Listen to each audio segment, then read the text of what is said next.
देखिए पेरेंट्स आपको कभी बुरा नहीं चाहते हैं। पेरेंट्स चाहते हैं कि आप हमेशा अच्छा स्टेज पर रहो। कहीं पे आप जा रहे हैं कहीं शिक्षा लेने ना, तो वहाँ का टीचर भी नहीं चाहता है कि आप बुरा बनो या फिर आप बुरे रास्ते पर जाओ, समझ रहे हैं ना। तो अच्छा स्टेज में रहिएगा, सामाजिक दायरे में रहिएगा, वो ज़रूरी है। असामाजिक तत्वों को बढ़ावा दीजिएगा तो आपके साथ भी, तो आपकी भी तो कहीं बेटी होगी आने वाले भविष्य में।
कहीं ना कहीं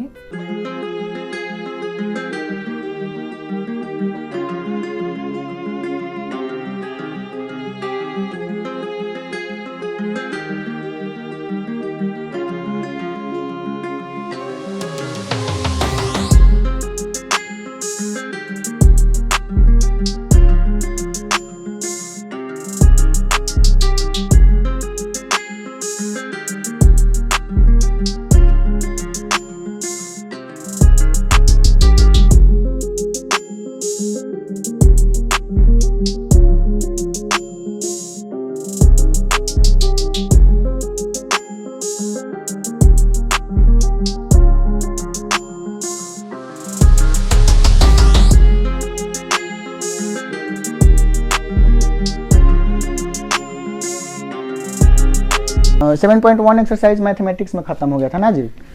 क्लास 12 में 7.2 एक्सरसाइज अब शुरू करना है। 7.1 पूरा बता दिए थे। अच्छा, 7.2 शुरू करने से पहले थोड़ा सा हम लोग एक हिस्टोरिकल डेवलपमेंट ऑफ इंटीग्रेशन पर बात कर लेते हैं। हिस्टोरिकल डेवलपमेंट ऑफ इंटीग्रेशन का मतलब क्या होता है?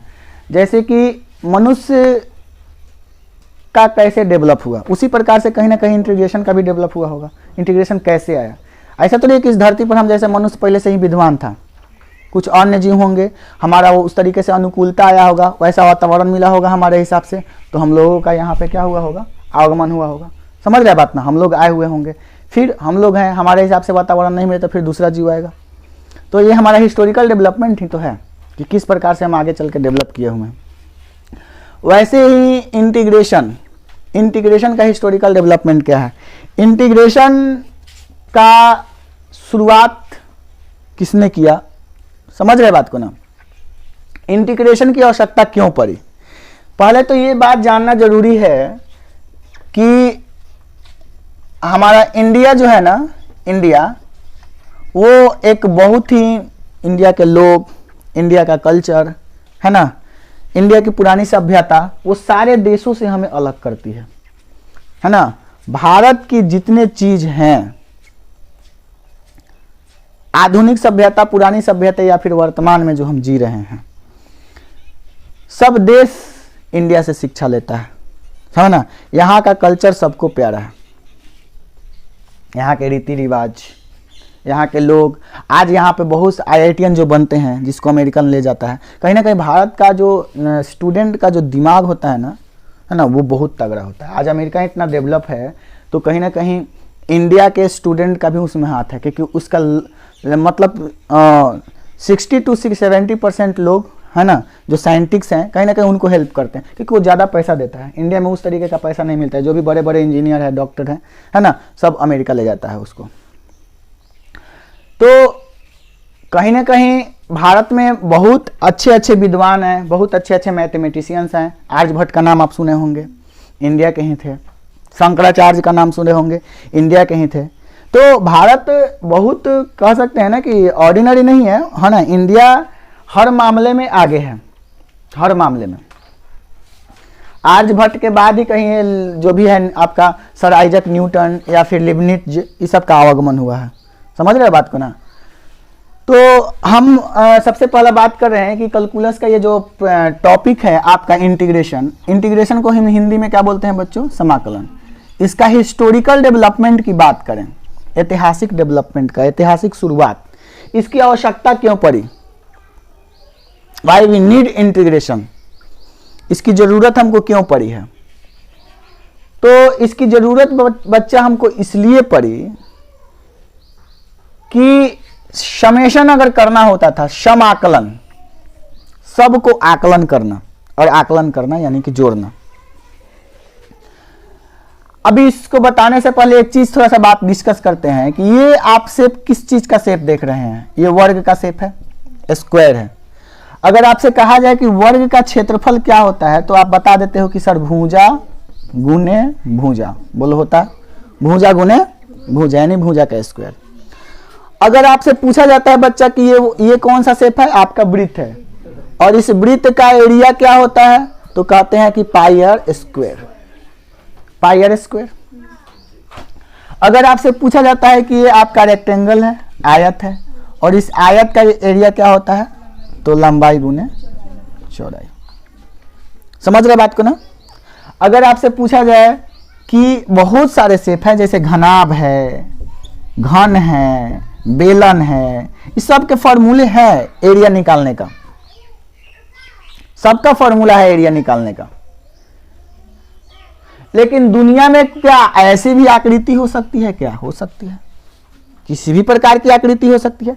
तो आप बता सकते हैं क्या कि ये किस शेप का है? क्या इसका एरिया निकालने का कोई फॉर्मूला है? क्या है?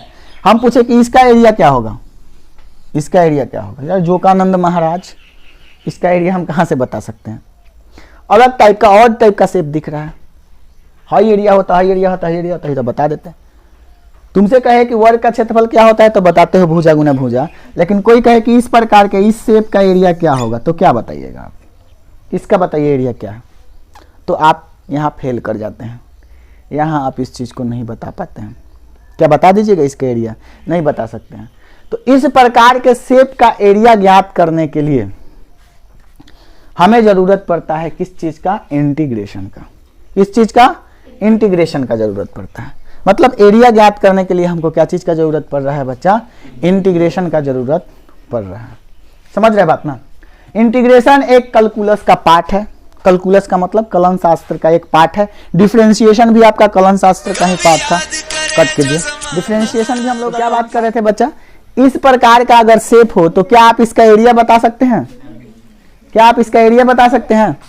इस शेप का एरिया बता सकते हैं? इस शेप का एरिया बता सकते हैं? नहीं बता सकते हैं। तो इस प्रकार के शेप का एरिया ज्ञात करने के लिए हमें जरूरत पड़ा कौन चीज का? इंटीग्रेशन का। अब इंटीग्रेशन किस तरीके का वर्क करता है, इसका वर्किंग स्टेप क्या है, उस चीज को भी थोड़ा समझेंगे। फॉर्मूला का तो बात किए ही थे पहले वाले वीडियो में, तो ध्यान से देखिएगा। इसको मिटाएं। इसका एरिया, इस प्रकार के शेप का एरिया कैसे ज्ञात करें उस चीज पे बात करते हैं, है ना। अच्छा, यहां तक आने से पहले थोड़ा सा एक चीज और बता दे आपको कि अब यहाँ पे इंटीग्रेशन की जरूरत पड़ी है इस एरिया को ज्ञात करने के लिए।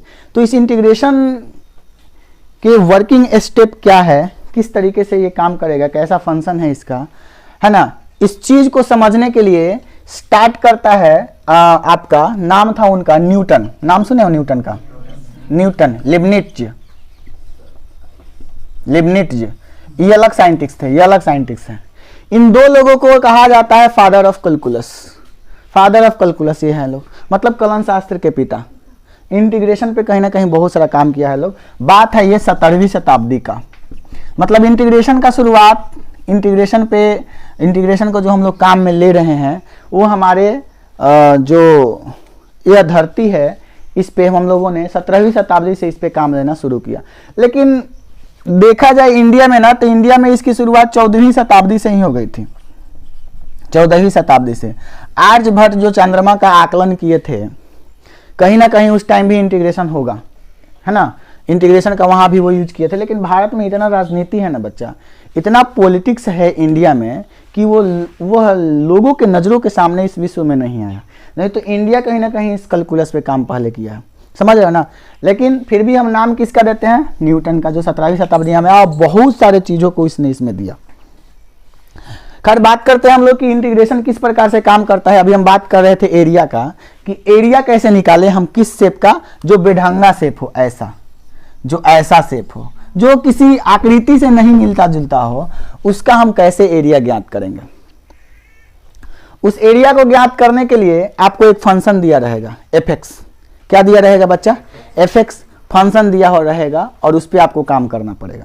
सबसे पहले इंटीग्रेशन का साइन समझते हैं। समाकलन का मतलब समाकलन, सम आकलन, सबको आकलित करके जोड़ना, योगफल निकालना। और बहुत सारे चीजों को जब हम इकट्ठा करते हैं तो उसको समेशन साइन से दिखाते हैं। ये है समेशन, है ना, समेशन। हालांकि बाद में आगे चल के हम ऐसा भी यूज कर रहे हैं, बाद में बताएंगे कि कहाँ से ये आया। तो ये है आपका ये साइन, समाकलन का साइन,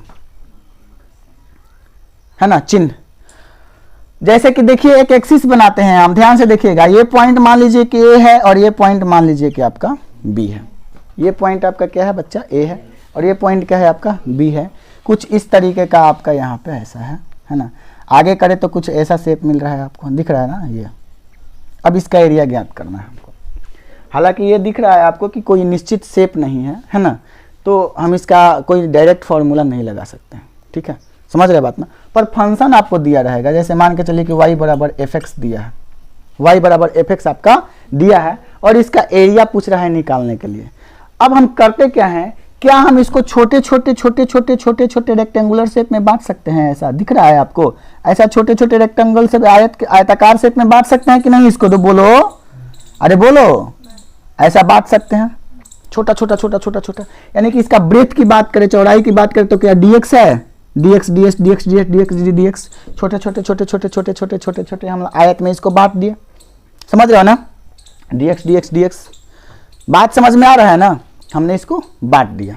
अब बताओ कि क्या जो ये वाला मिल रहा है ये तुमको y बराबर एफ(x) से ही तो मिल रहा है, इसी से तो मिल रहा है। अब सोचो इसको थोड़ा सा एगो को बाहर निकाल के देखो। तुमको इसका पता है कौन चीज ब्रेथ और इसका पता है लेंथ, लेंथ पता है, और ये आयत शेप में है। तो आपको क्या पता है कि आयत का क्षेत्रफल कितना होता है? लंबाई गुने चौड़ाई। अब लंबाई क्या है बच्चा? fx, चौड़ाई dx है ना, चौड़ाई क्या है? dx। एक के गुना एरिया निकाले, ऐसा बहुत सारा एरिया निकालना है, ऐसा बहुत सारा एरिया निकालना है, ऐसा बहुत सारा एरिया निकालना है, ऐसा शेप का, समझ रहे बात ना? तो fx dx, फिर fx dx प्लस फिर fx dx प्लस फिर fx dx प्लस फिर fx dx, कहाँ तक? n तक, क्योंकि बहुत सारा है ना, बहुत सारा हमने छोटे छोटे आयत में बांटा हुआ है। समाकलन का मतलब क्या हुआ? हम इसका एरिया निकालना चाहते हैं। एक छोटा एरिया अगर पता हो जाएगा, सबको जोड़ दें ऐसे ही, तो हमको टोटल एरिया पता हो जाएगा कि नहीं हो जाएगा? बोलो, बात समझ में आ रहा है ना? हमको क्या हो जाएगा? टोटल एरिया पता हो जाएगा, यानी कि समेशन निकालना पड़ेगा, यहाँ पे योगफल निकालना पड़ेगा। fx इंटू dx, ये क्षेत्रफल का समेशन, ये क्षेत्रफल हुआ, और इसका समेशन निकालना पड़ेगा, योगफल निकालना पड़ेगा। कहाँ से? n पद तक। कहाँ तक? n पदों तक। समझ रहे बात ना? इसको fx i मान लीजिए, i का मान 1 से लेके कहाँ तक निकालना है आपको? एरिया n तक। और इस सबको क्या करना है? ऐड करना है, जिसमें limit x n tends to infinite term. n infinite से बिलोंग कर रहा है, मतलब इनफाइनाइट का मतलब क्या कि बहुत सारा ना है ना। अब ये हमको तो पता नहीं कि कहाँ तक है। तो ये हुआ आपका टोटल एरिया। अब इसी टोटल एरिया को दुनिया वाला कैसे है इसको सूचित करेगा? ऐसे, summation of fx with respect to dx। Summation मतलब समाकलन निकाल रहे हैं, सारे छोटे छोटे एरिया को ऐड कर रहे हैं fx का किसके रेस्पेक्ट में? dx के रेस्पेक्ट में, dx के रेस्पेक्ट में। अगर एक निश्चित बाउंड पता हो, लोअर लिमिट अपर लिमिट, मतलब कहां से कहां तक कर रहे हैं, तो a से कहां तक? b तक। तो ये पता है ना कि a से b तक कर रहे हैं, तो इसको बोलेंगे निश्चित समाकलन। कौन समाकलन? लेकिन अगर यही पता आपको न हो कि कहां तक कर रहे हैं, तो इसे बोला जाता है बच्चों अनिश्चित समाकलन। कौन से समाकलन बोलते हैं इसको? अनिश्चित समाकलन। तो क्या आपको समझ में आ चुका होगा कि इंटीग्रेशन का क्या, क्यों जरूरत पड़ा, क्या नीड था, है ना? क्यों न्यू पड़ा? इसका बात क्लिक किया कि नहीं दिमाग के अंदर? बोलो, बात समझ में आ रहा है ना? अब थोड़ा और आगे बढ़ते हैं। आगे बढ़े तो इंटीग्रेशन के कुछ फॉर्मूला को हम लोग बात किए थे, इसके पिछले वाले वीडियो में बात किए थे ना जी। अनिश्चित समाकलन में हम प्लस सी क्यों डालते हैं, है ना? उस प्लस सी का मतलब क्या है ना? जो आर्बिट्री कांस्टेंट होता था सी, है ना? जब इसका हम समाकलन निकालते हैं, एफ डैश एक्स का समाकलन करते हैं, तो इसका एफ एक्स प्लस सी आता है। लेकिन इसका कितना आता है? इसका आ जाएगा आपका एफ एक्स कहाँ से कहाँ तक? ए से लेके बी तक। यानी एक्स के जगह पर एक बार बी रखते हैं, एक बार क्या रखते हैं? ए। यानी कि एफ बी माइनस में कौन चीज? F A. और इसमें सी नहीं डालते हैं क्योंकि निश्चित है, एक बाउंड पता है हमको। जैसे ध्यान से समझिए, जैसे मान के चलिए कि एक्स स्क्वायर का इंटीग्रेशन करना है आपको, और यहाँ भी आपको एक्स स्क्वायर का ही इंटीग्रेशन करना है dx के रिस्पेक्ट में। अब ये पता नहीं है कि कहाँ से कहाँ तक है, लेकिन ये पता है कि 0 से 1 तक है। अब बताओ कौन निश्चित है, कौन अनिश्चित है? निश्चित नीचे वाला कौन चीज है बोलो? निश्चित समाकलन, डेफिनेट इंटीग्रेशन, और ऊपर वाला अनिश्चित समाकलन, अनिश्चित समाकलन। तो बताओ अनिश्चित समाकलन ये है, तो इसका कितना हो जाएगा? x³/3 n+1/n+1। अब प्लस में c देना पड़ेगा ना। एक ये c क्यों आता है बताए हैं हम पहले वीडियो में, है ना? क्योंकि आर्बिट्री कांस्टेंट है। अब ये c क्यों ले रहे हैं, ये c क्यों ले रहे हैं, इस चीज का भी हम लोगों ने बात किया था। यहां से क्या होगा, यहाँ पे क्या होगा? x के पावर 2 है, तो इसका भी तो इंटीग्रेशन x के पावर 3/3 ही होगा। लेकिन लोअर लिमिट 0, अपर लिमिट 1। एक बार x का मान 1 रखिएगा तो 1³/3 है, अब माइनस एक बार 0 रखिएगा तो 0³/3। समझ रहे हो बात को? यानी कि 1/3 आंसर आ गया। देख रहे हैं ना कि एक बार b रखना है आपको और एक बार a रखना है, माइनस करना है। तो ये निश्चित समाकलन हुआ। और ये वाला कौन सा समाकलन हुआ बच्चा? अनिश्चित समाकलन हुआ। बोलो यहाँ तक बात समझ में आया? क्लिक किया दिमाग में बात? ये सब चीज बताए भी थे हम आपको कल वाला में। हमको बाबू 7.2 डिस्कस करना है और इसके बेसिक को समझना है सबसे पहले। 7.2 7.1 कंप्लीट कर दिए हैं और इसका बेसिक भी बता दिया। 7.2 देखना है। इसको मिटा सकते हैं हम, मिटा देना इसको। चलो फिर मिटाने वाला कहाँ? हम जिनके लिए रोज रोते हैं ना, ठंडा तेल लगा के आंख में, कैसे आंख में ठंडा तेल लगा के जिनके लिए रोज रोते हैं ना, ध्यान से समझिए।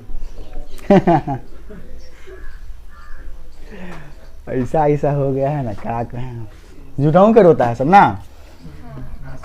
हाई देखिए एगो मजेदार बात, अगर भविष्य में आपसे कोई कहता है, ये तो आपको पता है कि sin x का इंटीग्रेशन क्या होता है, बताओ।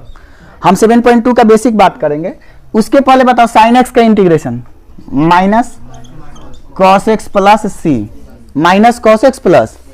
लेकिन दुनिया वाला तुमको अगर दे दे कि sin 2x का क्या होगा इंटीग्रेशन, तो बता दो। तो cos 2x ही होगा माइनस में, अब बाटा में कितना आ जाएगा 2, अब प्लस में c।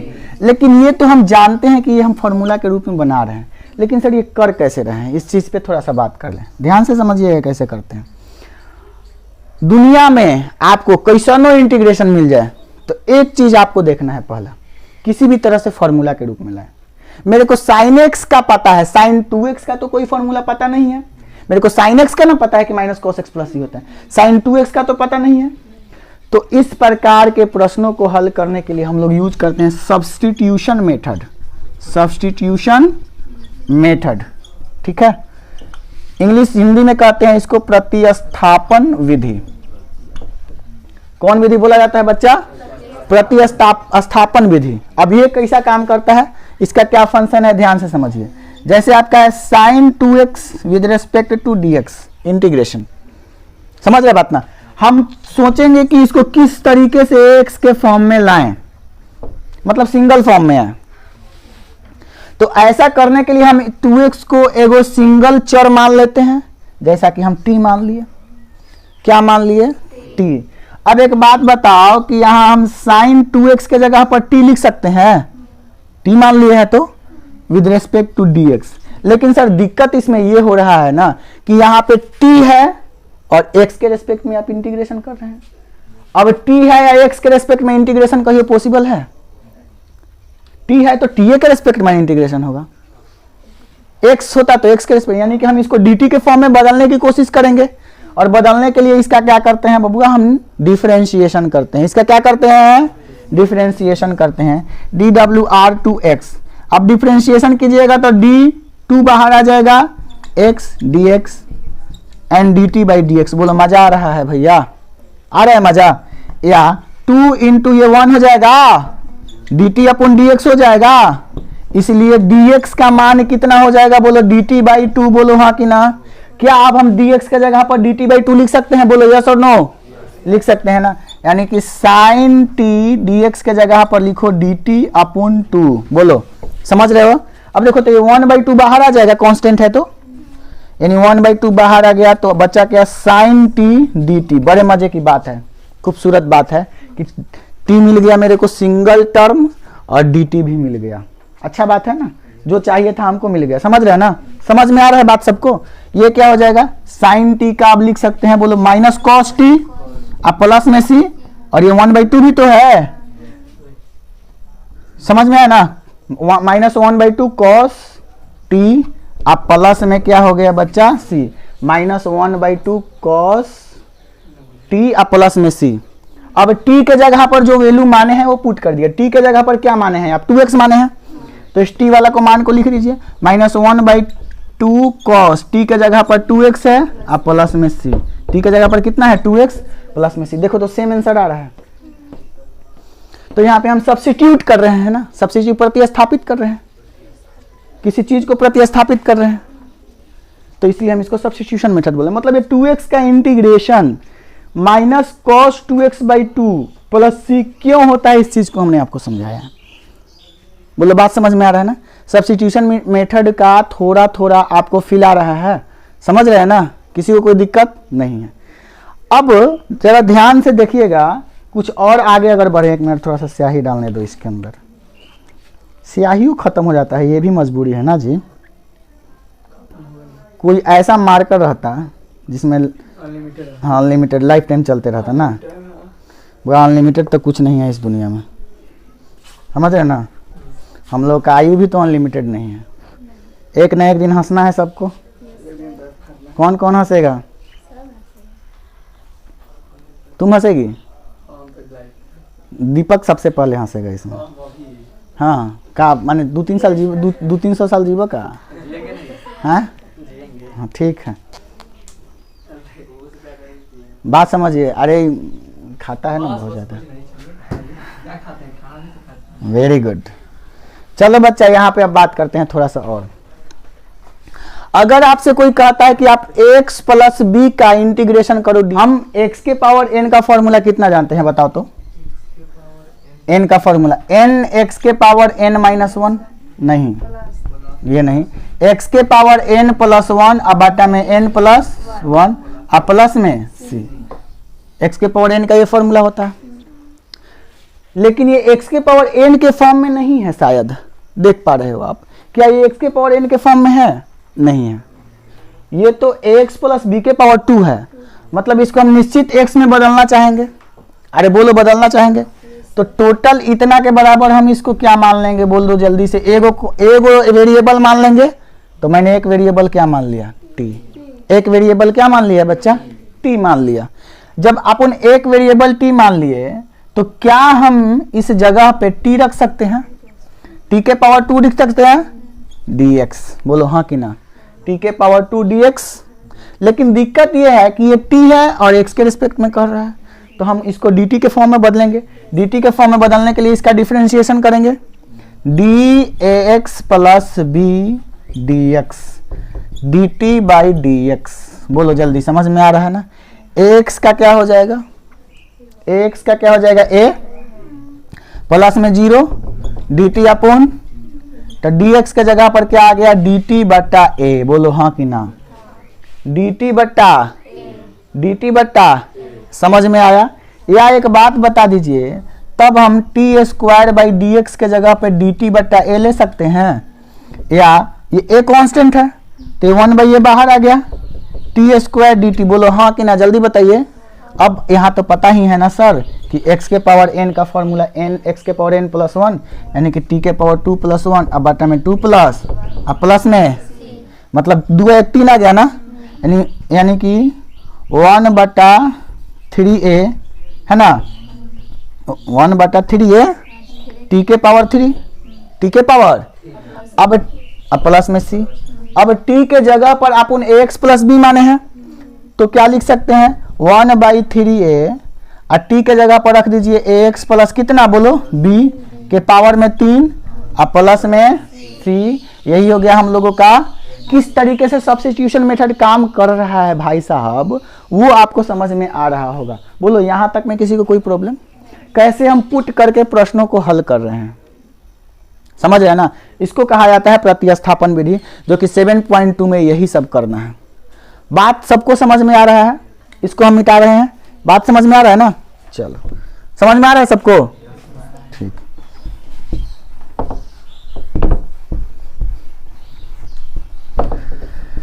हम जिनके लिए रोज रोते हैं, आंख में कौन चीज लगाकर? ठंडा तेल लगा। कड़वा तेल काला लगाएगा? अरे कड़वा तेल से थोड़ी आंख से आंसू आएगा। आंख में कौन तेल? हाँ बे,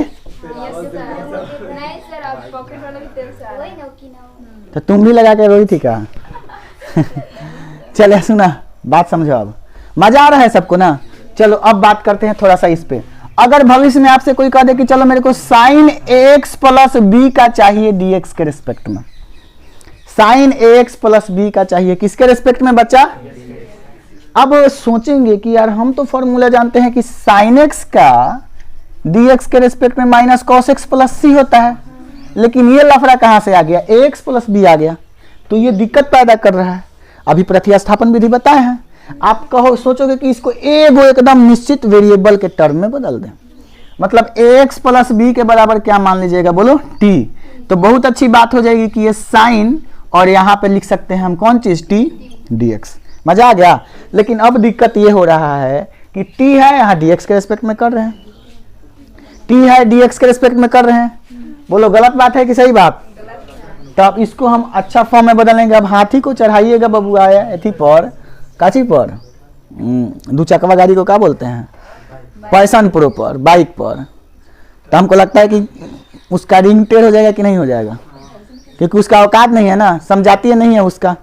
समझ रहे बात ना, समझाती होना चाहिए। यहाँ पे साइन टी है तो यहाँ पे डी टी होना चाहिए। समझ रहे हैं हंसमुख। तो अब यहाँ पे एक्स प्लस बी बराबर जो टी माने हो, यहाँ पे टी फॉर्म में बदलने के लिए इसका करेंगे हम लोग डिफ्रेंसिएशन, डी डब्ल्यू आर टू एक्स। तो क्या हो जाएगा, d x plus b with respect to d x equal d t upon d x. अरे बोल ना यार। अब एक्स का ए हो जाएगा और ये 0 हो जाएगा। आहा, ये सर आहा क्या होता है। तो dx बराबर क्या हो जाएगा, बोलो dt बटा 2। dt बटा क्या, हम dx के स्थान पर dt बटा 2। तुम समझ रहे हो, तुमको समझ में आ रहा है बेटा को पत्र नहीं आया है, कहाँ है वो आता का है नहीं है, कहाँ पे, अच्छा वेरी गुड, dt बटा a।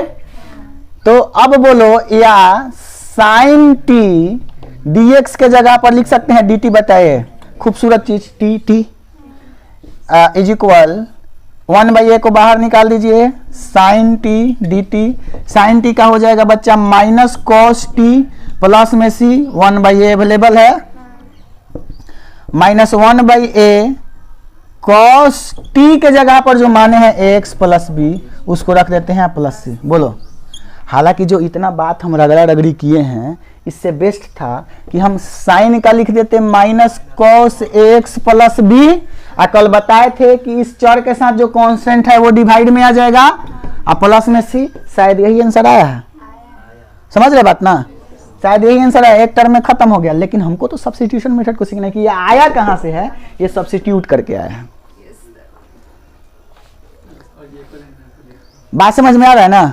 अब उस हिसाब से हम आपसे कह दें कि cos x प्लस बी का dx के रेस्पेक्ट में क्या होगा, तो कहोगे कि सर cos का तो साइन हो जाएगा, साइन x प्लस बी, अब बटा में a और प्लस में c। लेकिन हमको अगर कहे कि नहीं हमको सब्स्टिट्यूशन मेथड से बना कर दिखाइए इसको, तो बताओ इसको एगो वेरिएबल में बदलेगा, एगो वेरिएबल में बदलेगा तो एक्स प्लस बी बराबर टी। अच्छा हम टी मान रहे हैं ना, तो तुम टी नहीं दूसरा कुछ भी मान सकते हैं, समझ रहे हैं ना। टी के जगह पर यू भी डब्ल्यू एक्स वाई जेड है ना, समझ रहे हैं ना। या डिफरेंशिएशन करेगा, क्यों डिफरेंशिएशन करेगा, क्योंकि यहाँ अगर हम लिख देते हैं कॉस एक्स प्लस बी के स्थान पर टी डी एक्स, समझ रहे हैं ना, तो गलत है। क्यों गलत है, देख सकते हो यहाँ पे टी है तो dx के रेस्पेक्ट में नहीं हो सकता है, dx को dt के फॉर्म में बदलेंगे। समझ में आ रही है ना। तो यह बताओ यहाँ पे डिफरेंशिएशन करेगा तो ax का a हो जाएगा, इसका 0 बराबर में dt बटा dx, dx बराबर क्या हो जाएगा dt बटा a। बोलो बात समझ में आ रहा है सबको। और जब समझ में आ रहा है बच्चा तो सोचो कि यहाँ पे cos t और dx के जगह पर dt बटा a लिख सकते हैं। अरे बोलो 1/a बहर ई cos t dt, 1/a cos का क्या हो जाएगा बच्चा sin t प्लस में c बराबर 1/a sin t के जगह पर हमने माना है x प्लस b प्लस में c। ये हो गया तुम्हारा आंसर। बोलो बात समझा, बात समझा। किसी को कोई दिक्कत, अरे बताओ किसी को कोई प्रॉब्लम है, समझ में आ रहा है ना। तो इस प्रकार से हम लोग करेंगे इसको। अच्छा चलिए एक और चीज दे देते हैं, मान के चलो दे दिया cos 2x प्लस 3 dx के रिस्पेक्ट में। डायरेक्ट आंसर बताओ, cos का साइन सेम है, x था तो यहाँ 2x दे दिया है, बाटा में a लिखते थे तो बाटा में 2 लिखना, साइन 2x प्लस 3 बाटा में प्लस में c हो गया आंसर। लेकिन इसको कहता कि तनी प्रतिस्थापन करके बनाइए, तब भी बना सकते थे। इसको क्या मान लेते बोलो t, और dx को dt के फॉर्म में बदल देते। समझ में आ रहा है बेटा को पत्ता, तू बार बार नाक में इसे काहे करता है। कल भी तुमको देखे थे ये छोटे लाल को, देखते ही बार बार नाक में से पेचकस है, ये खोलता है कुछ नाक का, माने नट खोलता है का। 3 दिन से हम इसको देख रहे हैं भाई, पढ़ रहे हैं ना, देखिए ध्यान, कभी खामा लगा लेगा, कभी पेचकस डालेगा, गधा। मिटा इसको, अब उसी हाथ से कॉपी छुएगा। जाओ हाथ धो करा, मिटा है। चलो तुमको समझ में आ रहा है? चला तुमको हसमुख, तुमको जी चल देख आगे। तुमको समझ में आ रहा है मालती बेटा? हाँ नहीं आ रहा है समझ में? Good girl. चलिए आगे बात करते हैं। बलराम आगे बात करते हैं। चलिए 7.2 ना, 7.2 के कुछ सब्स्टिट्यूशन पे क्वेश्चन को करते हैं, खूब मजा आएगा। चलिए पहले tan x का कर लेते हैं। कौन चीज का? tan x का बच्चों जब हम इंटीग्रेशन करते हैं dx के रेस्पेक्ट में तो इसका आता है log mod sec x plus c। लेकिन ये क्यों आता है? तो यहाँ सब्स्टिट्यूशन मेथड छुपा हुआ है। सबसे पहला एग्जाम्पल यही है आपका बुक में, ठीक है। चलो करते हैं कैसे आता है। देखिए कभी भी ट्रिगोनोमेट्री का क्वेश्चन इंटीग्रेशन पे आ जाए, ज्यादा कोशिश कीजिएगा तो कि इसके साइन या कॉस के फॉर्म में बदलें, आसान हो जाता है। जैसे 10th क्लास में आप सिद्ध करने वाला 8.4 एक्सरसाइज पढ़े होंगे, उसमें भी आपको टीचर बताया होगा कि इसको साइन फॉर्म में बदल करके ही आगे बढ़ें। समझ में आ रहा है ना? उसी तरीका से अगर हम tan को साइन के फॉर्म में बदलना चाहें तो tan x बराबर बोलो तो sin x बट्टा cos x लिख सकते हैं। बोलो यस और नो?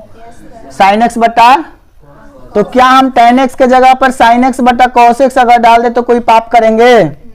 लेकिन दिक्कत क्या है? sin x का तो जानते हैं कि माइनस cos x होता है, cos x का भी जानते हैं कि sin x होता है, लेकिन बट्टा का थोड़ी जानते हैं भाई। sin x बट्टा ना cos x है।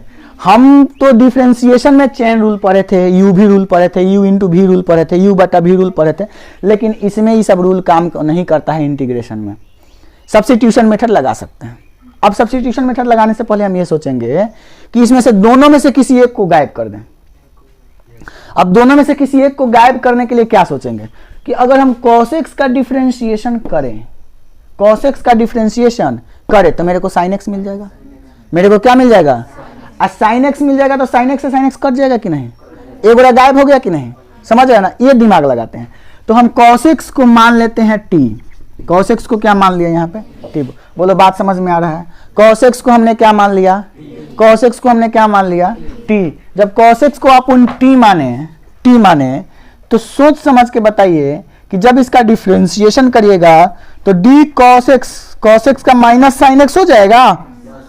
अब बराबर में बोलो तो dt बटा dx हो जाएगा। अब बताओ कि dx बराबर क्या हो जाएगा? dt बटा sin x हो जाएगा। माइनस में कौन चीज में? dt बटा कौन x? sin x। अब बहुत खूबसूरत बात सर आ गया, मजा आ गया। dx के जगह पर पुट कर दीजिए। ये तो ये था पहले से sin x, cos x को हमने मान लिया है t, इंटू dx के जगह पर मेरे को मिल गया है dt बटा sin x, माइनस भी साथ में है। कितना मजा आ गया कि ये बेचारा खत्म हो गया। sin x से sin x खत्म हो गया, बचा क्या? 1/t dt। अच्छा लग रहा है? 1/t। अब सोचो कि 1/x का log mod x होता है तो इसको log mod t बोलोगे और प्लस में c। अब बोलो माइनस log t के स्थान पर हमने माना है cos x, तो cos x रख दें प्लस में c, cos x रख दे प्लस में c। बोलो minus log cos x plus c। लेकिन मेरा तो sec x आ रहा है, मतलब ये tan x का ये भी हो जाएगा आपका, tan x का ये भी इंटीग्रेशन होगा minus log mod cos x plus c। इसको थोड़ा आगे चलते हैं लेकर के। एक फॉर्मूला पढ़े हो क्या कि log n log m बराबर log m के पावर n होता है। समझो, n log m बराबर log m के पावर n। अब सोचो माइनस log cos x है तो माइनस है तो एक है पावर। कितना पावर है? एक पावर है। अब सोचो कि ये तो आपका m है, ये तो आपका m है, ये तो आपका क्या है? m है, और ये -1 n है, तो पावर m के पावर n, यानी कि log m के जगह पर cos x है, cos x है। अब पावर में बोलो -1, पावर में कितना 1? -1। अब पावर -1 का तात्पर्य ये हुआ कि log 1 बटा cos x ना भैया, log 1 बटा cos x, log 1 बटा, मतलब इतना के जगह पर हम लिख सकते हैं log mod 1 बटा cos x प्लस में c। अब बोलो 1 बटा cos x जो होता है वो sec x के बराबर होता है प्लस में, मतलब tan x का जो इंटीग्रेशन हुआ बच्चों वह log mod sec x plus C हुआ। बोलो मजा आया? log mod sec x plus C. किसी को कोई दिक्कत? ये हम डायरेक्ट फॉर्मूला लिखे थे, यहाँ सब्स्टिट्यूशन मेथड से बना के भी दिखा दिए। बोलो किसी को दिक्कत? कैसे सब्स्टिट्यूशन मेथड हम अप्लाई कर रहे हैं समझ में आ रहा है? 7.2 एक्सरसाइज को समझने के लिए जो थ्योरी बता रहे हैं ये बहुत कारगर साबित होगा आगे। मिटा दे इसको, मिटा दे। अरे बोलो ना। ठीक है, वेरी गुड। जय जयकारा, जय जयकारा, साथी देना साथ हमारा। चलो बच्चों अब कॉर्टेक्स का बात करते हैं। कौन चीज का? कौन चीज का? बोलो। कॉर्टेक्स का बात करते हैं कि कॉर्टेक्स का क्या होगा हम लोगों का इंटीग्रेशन। कॉर्टेक्स को बोलो तो जल्दी से cos x बट्टा sin x लिख सकते हो with respect to dx। cos x बट्टा क्या लिख सकते हैं हम लोग? sin x। बोलो cos x बट्टा sin x, cos x बट्टा sin x। अब किसी एक को मान लेते हैं हम t, किसी एक को हम क्या मान लेते हैं बच्चा? t। मान के चलो कि मैंने मान लिया sin x को t। अब t कैसे मानेंगे? हमको पता होना चाहिए। sin x का डिफरेंशिएशन cos x आ जाएगा, कट जाएगा। मैंने t मान लिया तो बोलो तो d sin x का, बोलो ये cos x हो जाएगा, आइए dt बटा dx हो जाएगा। बोलो जल्दी, sin x का cos x होगा ना, dt बटा dx। तो dx बराबर क्या हो जाएगा? बोलो dt बटा cos x। dx के जगह पर लिख सकते हैं dt बटा cos x, यानी कि ये तुम्हारा हो गया cos x बट्टा में इसको t माने हैं और dx के जगह पर dt बटा cos x लिख सकते हैं वहां की ना। cos x से cos x उड़ा, 1/t dt, तो 1/t यानी कि log mod t ना, प्लस में c। log mod t के जगह पर हमने माना है sin x प्लस में c, यानी cot x का integration log mod sin x plus c। कैसे सब्स्टिट्यूशन मेथड का हम यूज कर रहे हैं? बोलो मजा आ रहा है? किसी को कोई प्रॉब्लम नहीं होना चाहिए भाई साहब। प्रॉब्लम होगा तो चट से बोलिएगा, प्रॉब्लम होगा तो चट से बोलिएगा, है ना, दिक्कत नहीं होना चाहिए। चलो हम sec x का थोड़ा निकालते हैं। किसका? sec x का dx के रिस्पेक्ट में। बताओ तो sec x का इंटीग्रेशन क्या बताए हैं? बोलो log mod sec x प्लस tan x प्लस c, ये बताए। log mod sec x प्लस tan x प्लस c बताए है ना? बोलो जल्दी से, log mod sec x प्लस tan x प्लस c, ये आपको बताया गया है। कौन चीज होता है इसका? इसका इंटीग्रेशन होता है log mod sec x प्लस tan x प्लस c। अभी कैसे होता है तो ध्यान से समझिएगा। sec x dx है। अब sec x को हम क्या लिख सकते हैं? ध्यान से समझो। क्या हम sec x को sec x प्लस tan x बटा में sec x प्लस tan x कर सकते हैं? फिर कट के मेरे को sec x मिल जाएगा, फिर कट के मेरे को बोलो sec x मिल जाएगा। अरे बोल ना, जब ये कटेगा तो फिर sec x तो बच ही जाएगा ना। अब ध्यान से समझो कि इसमें से किसी एक को अगर t मान लें, sec x प्लस tan x को t मान लें, sec x प्लस tan x को क्या मान ले? बताओ जल्दी से। t मान ले तो कितना आ जाएगा? sec x प्लस tan x को अगर t मानोगे तो कितना आ जाएगा? t मान लो, t मानोगे तो कितना आएगा? sec x का क्या होता है? sec x into tan x differentiation, और tan x का क्या होता है? sec स्क्वायर x dt बटा dx। या sec का sec कॉमन ले सकते हैं, तो sec x कॉमन ले लिए तो क्या बचा? tan x plus sec x dt बटा dx, या sec x tan x plus sec x dt बटा dx। तो तुमसे अगर पूछे कि यहाँ से dx का मान कितना निकल के आएगा तो ये हो जाएगा dt बटा sec x into sec x प्लस tan x। बोलो हो जाएगा ना? किसी को कोई दिक्कत? यानी dx के स्थान पर अब हम इतना पुट कर सकते हैं। तो पुट करने से फायदा क्या होगा सर? देखिए फायदा क्या होगा। पहले से तुम्हारे पास sec x है, sec x है, तुमने इसको t माना है, ये भी तुम्हारा क्या है? बोलो t है, तुमने इसको t माना है। अरे बोलना, तुमने इसको क्या माना है? t। नीचे वाला भी तुम्हारा क्या है? t। और dx के जगह पर क्या आया? dt बटा sec x and sec x प्लस tan x। समझ रहे बात ना? अच्छा, ऊपर को t फॉर्म में ना लिख करके हम sec x प्लस tan x ही लिखते हैं। Sec x plus tan x लिखते हैं। फायदा क्या होगा sir, sec x plus tan x से sec x plus tan x खत्म, सेक एक्स से सेक एक्स खत्म, बचा क्या 1/t dt। कितना अच्छा बात है सर कि ये तो लॉग मोड टी आ गया मेरे को, प्लस में सी, और log mod T T T T T क्या माने हैं, sec x plus tan x plus C. देखो तो आया किसका, सेक एक्स का आया integration log mod sec x plus sec x plus sec x plus tan x, sec x plus tan x. बोलो मजा आ रहा है, किसी को दिक्कत, किसी को डाउट है? अब कॉसेक एक्स का भी निकाल लेते हैं, सबका फॉर्मूला हम आपको लिखवा चुके हैं, कॉसेक एक्स का भी निकालते हैं। चलो इसको मिटाएं, मिटा दें। गंगा नगरिया दूर है, जाना पढ़िए, मजा आएगा। ठीक है, जितना पढ़िएगा उतना ही बेस्ट है आपके लिए, समझे ना, नहीं पढ़िएगा कुपत्तर बनिएगा। हाँ हाई देखिए, अगर cos x का पूछ दे dx के रेस्पेक्ट में, इसका होता है log mode cosec x minus में cot x, माइनस में कौन चीज cot x, प्लस में c, प्लस में c। समझ में आ रहा है बात? अब यहाँ से क्या करें हम निकालने के लिए, समझ रहे हैं बात को? क्या हम इसको इस तरीके से लिख सकते हैं, cosec x into cosec x plus cot x, जो किए थे पहले अभी, cosec x plus cot x dx। एक को t मान ले, क्या से किसको t माने, प्लस cot x को हमने मान लिया कौन चीज, t, क्या मान लिया t। डिफरेंशिएट करेंगे तो cosec x का क्या होता है, माइनस cosec x इंटू में cot x, और प्लस cot x का क्या होता है, तो cosec स्क्वायर x, माइनस में ना dt अपॉन dx। मजा आ रहा है? तो dx बराबर क्या हो जाएगा, तो dt बट्टा माइनस कॉमन ले लीजिए, तो cosec x प्लस में cot x, ना कॉमन लेंगे ना, कॉमन क्या निकाल सकते हैं, cosec x कॉमन निकाल सकते हैं, cosec x कॉमन निकाल सकते हैं, तो क्या बचेगा cot x अब प्लस में cosec x, dx का मान आया, ये समझ में आ रहा है सबको?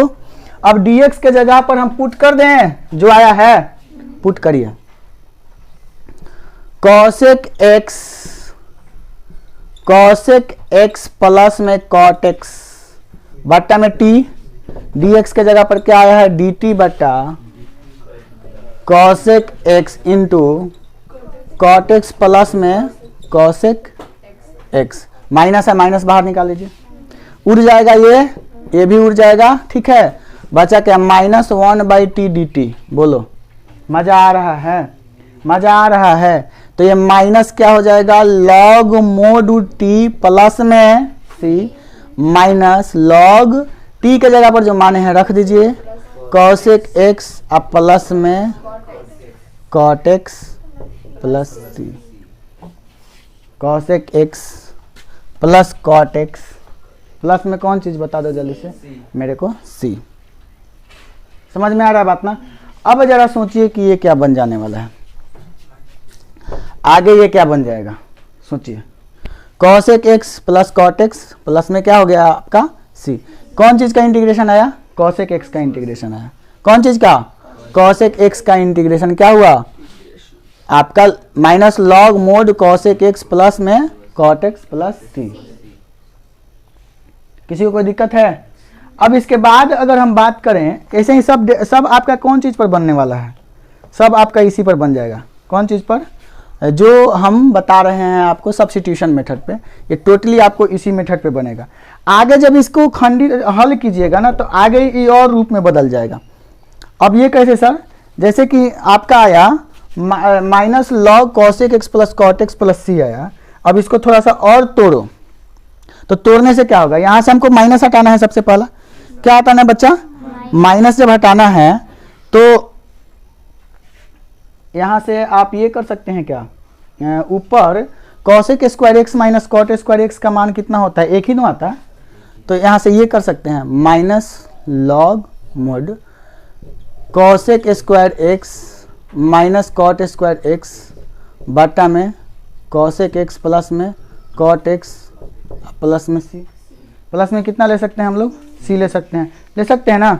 अब यहाँ से एक बात बता दीजिए कि ये कितना हो जाएगा, माइनस लॉग, ये हो जाएगा आपका cosec x plus cot x into cosec x plus में cot x, a plus b into a minus b, a square minus b square का, अब बाटा में कॉसेक एक्स प्लस में cot x.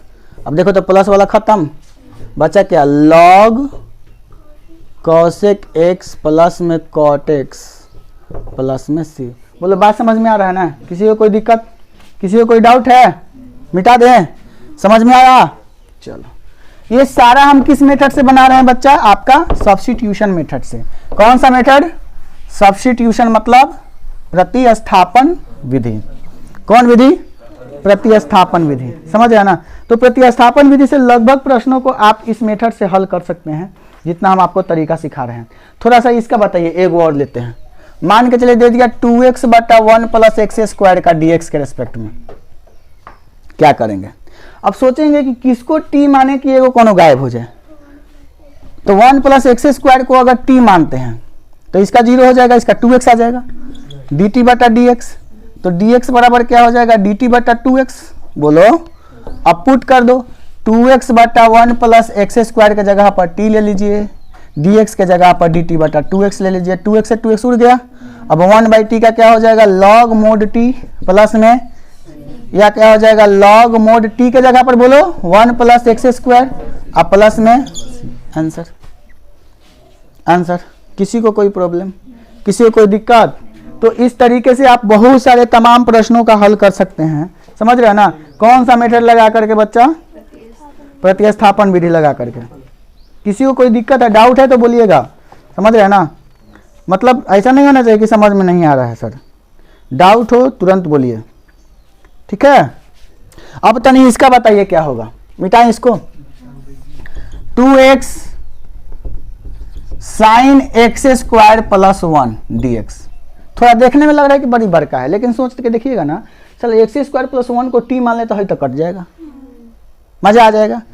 X square plus 1 को मान लेते हैं t, तो ये हो जाएगा 2x dt बटा dx, तो dx बराबर क्या हो जाएगा, dt बटा 2x। बोलो तो अब क्या हो जाएगा, 2x sine x square plus 1 को t, dx को dt बटा 2x, 2x से 2x उड़ गया, साइन t का आ जाएगा माइनस कॉस t प्लस में c बराबर माइनस कॉस, और t के जगह पर हमने माना है एक्स स्क्वायर प्लस 1 और प्लस में c। आंसर कितना अच्छा बात है यार, समझ रहे हो बात ना।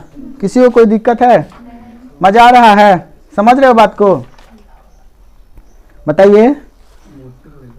कौन मोटू हो गया है, ज्यादा हो गया है का, नहीं सर हम कहाँ मोटा है, हमको पता है। कौन जानता है, अगर होगा भी तो हैं, कैसे हो जाएंगे, कोई जानता है।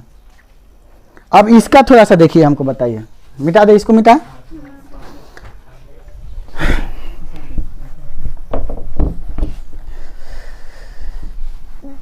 दिल का धड़कना यही क्या है, मैथमेटिक्स है। कितना सोडिल क्वेश्चन सर। हाँ कैसे 1 प्लस एक्स स्क्वायर को अगर t मानेगी तो 2x आ जाए, 2x है कौन कटने वाला। चाहत न होती दिल भी न होता, क्या करेंगे बताओ। आहा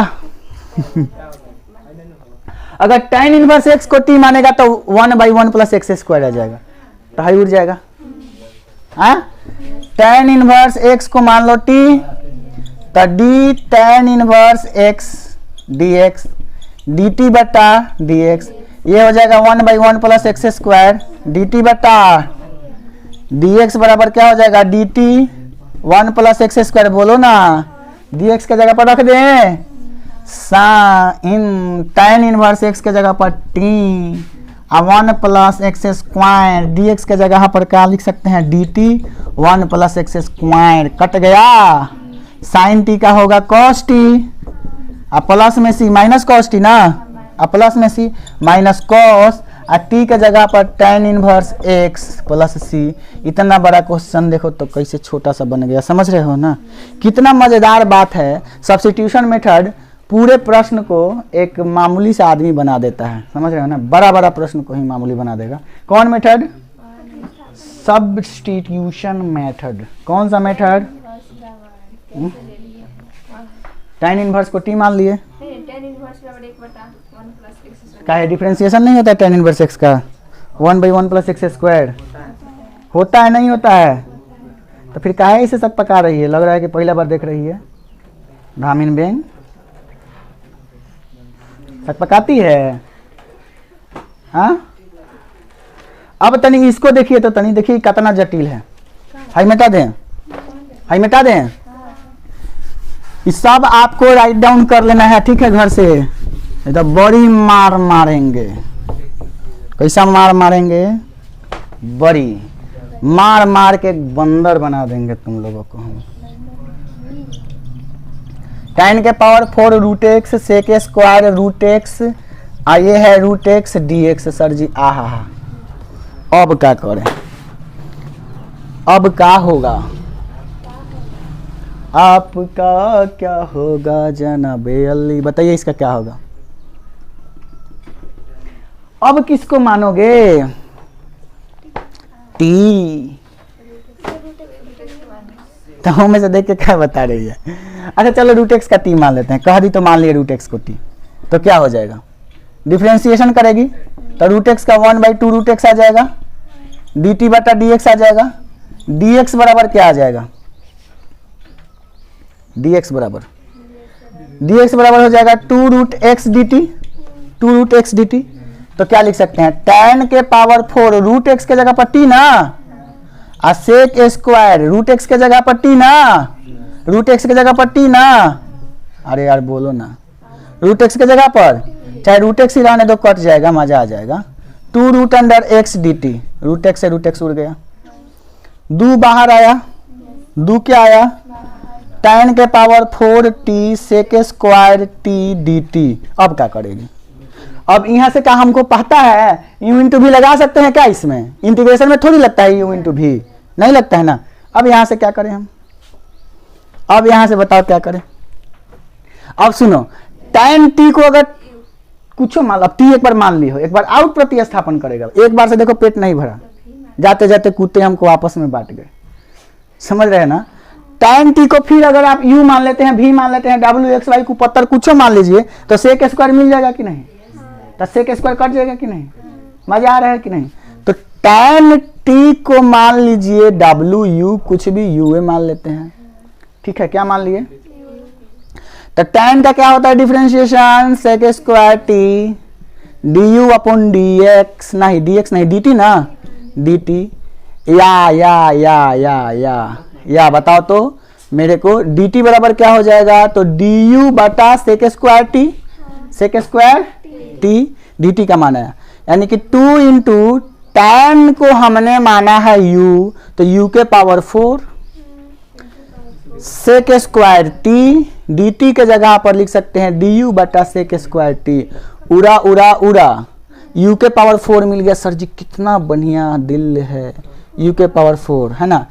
u के पावर x के पावर n का फॉर्मूला लगा देंगे, 2 इंटू n+1/n+1, u के पावर 5 बटा 5 प्लस में c, यानी कि 2 बटा 5, 2 बटा u के जगह पर क्या लिखे हैं हम? tan ना, तो tan के पावर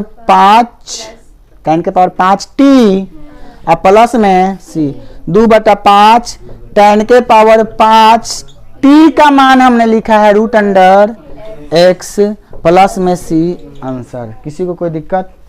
किसी को कोई दिक्कत? थोड़ा घुमाया था, लेकिन जो भी था मस्त था, जो भी था क्या था? मस्त था, समझ रहे हो ना। थोड़ा दिमाग लगाना था, समझ रहे हो ना।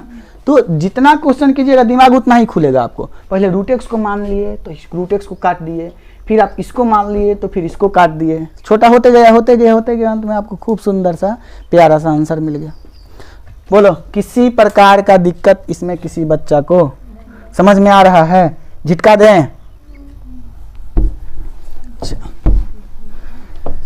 जाने मन चुपके चुपके सारी दुनिया से छुपके तूने ऐसी बात कही। और कहाँ था बच्चा, आपका एग्जाम्पल 1 कंप्लीट करा दिए हैं हम। अब आते हैं बच्चों एग्जाम्पल 2 में। एग्जाम्पल 2 में आते हैं, समझ रहे हो ना। हम आज आपका एग्जाम्पल लगभग खत्म कर देते हैं, है ना। या फिर आप इतना एग्जाम्पल बता दिए ना, आप एक्सरसाइज करके आइए थोड़ा सा, ठीक है। फिर देखते हैं आगे के कि और भी सब